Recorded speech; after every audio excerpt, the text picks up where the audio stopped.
Assalamualaikum warahmatullahi wabarakatuh. Selamat bertemu kembali dengan saya Muhammad Tajib di channel Kampung Ilmu. Channelnya orang-orang yang tetap istiqomah mencari ilmu. Kali ini saya ingin menampilkan video belajar ilmu nahwu dengan menggunakan kitab Nahwul Wadhih, sebuah kitab yang sudah kesohor dan dipelajari di banyak pesantren dan madrasah-madrasah. Kajian ilmu nahwu dengan kitab Nahwul Wadhih ini insya Allah diampu oleh Ustadz Habibur Rahman. Selamat mengikuti. Assalamualaikum warahmatullahi wabarakatuh. Selamat datang di channel saya, channelnya orang-orang yang selalu mencari kebaikan dan kebenaran. Pada kesempatan kali ini saya akan membahas tentang ilmu nahwu. Adapun kitab yang saya pakai seperti yang teman-teman lihat di depan layarnya masing-masing, yaitu kitab Nahwu Wadhih, An-Nahwu Al-Wadhihu. Kitab Nahwu Wadhih ini merupakan kitab dari karya Dr. Ali Al-Jarim dan Mustafa Amin. Dan pada kesempatan kali ini juga saya akan membahasnya menggunakan bahasa Indonesia, sehingga teman-teman yang berada di daerah manapun yang berada di Indonesia mampu mempelajarinya dan memahaminya dengan baik. Ya, langsung saja ke materi yang pertama, yaitu ada al-jumlah al-mufidah atau al-jumlatu al-mufidah, yang bisa diartikan sebagai kalimat yang sempurna atau kalimat yang memahamkan, bisa juga kalimat yang memberikan manfaat. Sehingga kalau kalimat itu tidak memberikan manfaat, maka dia bukan al-jumlah al-mufidah. Seperti itu. Kita perhatikan contoh-contoh yang ada di sini. Yang pertama yaitu ada al-bustanu jamilun. Adapun kebun itu jamilun, indah, yang artinya kebun itu indah. Asyamsu tali'atun. Asyamsu adapun matahari itu tali'atun, terbit, yang artinya matahari itu terbit. Syamma mencium siapa Aliun, Ali wardatan pada bunga mawar, yang artinya Ali menyium bunga mawar. Qatafa memetik siapa Muhammadun, Muhammad zahratan pada bunga, yang artinya yaitu Muhammad memetik bunga. Ya'ishu hidup apa as-samaku ikan, fil ma'i di dalam air, yang artinya yaitu ikan hidup di dalam air. Yaktsuru banyak, apa yang banyak? An-nakhilu unta, fi Misra di negara Mesir, yang artinya unta banyak di negara Mesir. Oke. Coba kita perhatikan kalimat atau jumlah yang pertama, yaitu kalimat al-bustanu jamilun. Nah, misalnya kita hanya mengambil kata al-bustanu saja. Nah, yang pastinya kita semua nggak paham. Al-bustanu atau kebun. Iya, kebun yang apa? Nah, kan masih menimbulkan pertanyaan, sehingga orang yang kita ajak bicara itu tidak paham. Nah, inilah yang dinamakan kalimat yang tidak memahamkan atau kalimat yang tidak memberi manfaat, atau kata yang tidak memberi manfaat. Nah, begitu juga dengan jamilun, indah. Ya, jamilun indah. Ya, apa yang indah? Kalau hanya kata jamilun saja. Nah, kata jamilun ini sehingga tidak mufid. Nah, tidak mufid atau tidak sempurna. Nah, sehingga gabungkanlah dua kata ini sehingga menjadi satu kalimat.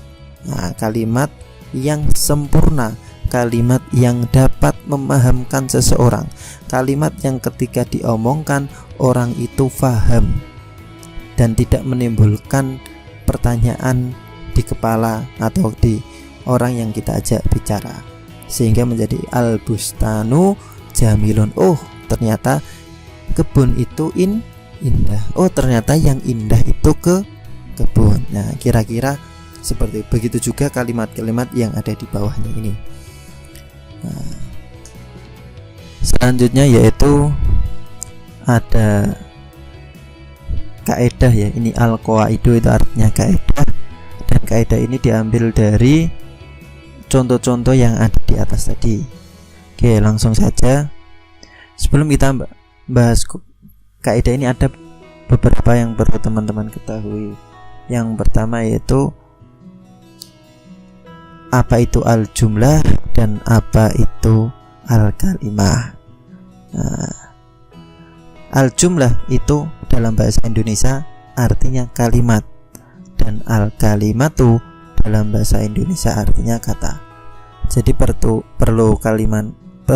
teman-teman perhatikan, al-jumlah itu artinya kata, dan al-kalimah artinya al-jumlah artinya adalah kalimat, dan al-kalimah artinya adalah kata. Kalimat ini merupakan terdiri dari dua kata atau lebih dari dua kata, dan kata ini ya terdiri dari beberapa huruf sehingga dia membentuk sebuah kata, dan kalimat ini yaitu beberapa kata yang menjadi satu. Oke, gitu ya teman-teman. Jadi saya pertegaskan lagi, al-jumlah artinya kalimat dan al-kalimatu artinya adalah kata. Langsung saja, at-tarkib at-tarkib atau susunan alladzi yatarkib yufidu yang memahamkan. Apa alladzi? Faidatan dengan pemahaman tamatan yang sempurna. Yusamma maka dinamakan jumlatan mufidatan, kalimat yang sempurna atau kalimat yang bermanfaat atau kalimat yang memberikan manfaat. Wa yusamma aidan dan dinamakan juga sebagai kalaman atau perkataan, yang artinya yaitu susunan kata yang memahamkan lawan bicara dengan pemahaman sempurna, dinamakan jumlah mufidah dan dinamakan juga kalam.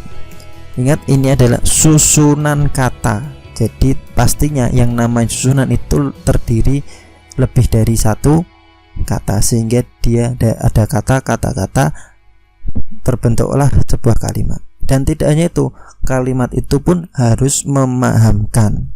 Nah, maka baru dinamakan jumlah mufidah.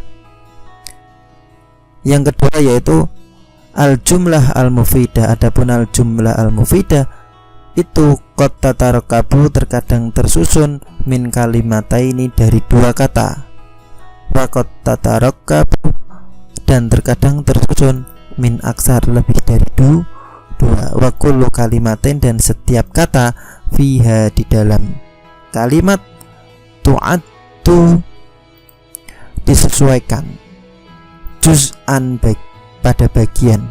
Jadi setiap kata yang ada dalam sebuah kalimat itu pasti mempunyai bagian-bagiannya. Oh, kamu bagiannya mubtada, oh kamu bagiannya khobar, oh kamu bagiannya maf'ul bih. Nah, kalau bahasa Indonesia, oh kamu bagiannya subjek, oh kamu bagiannya predikat, oh kamu bagiannya objek. Minha dari sebuah kalimat. Jadi yang artinya yaitu jumlah mufidah disusun dari dua kata. Ya, ingat, disusun minimal dari dua kata atau lebih, dan setiap kata mempunyai bagiannya masing-masing. Jadi itulah pengertian al-jumlah al-mufidah. Saya yakin teman-teman masih bingung, karena ini baru materi yang pertama. Maka ini benar-benar dasar dan harus benar-benar teman-teman ketahui. Untuk lebih jelasnya silahkan simak video atau simak materi selanjutnya dari terusannya dari materi 1 ini. Mungkin ini saja dari saya, dan mohon maaf apabila masih banyak kesalahannya. Akhirul kalam, assalamualaikum warahmatullahi wabarakatuh.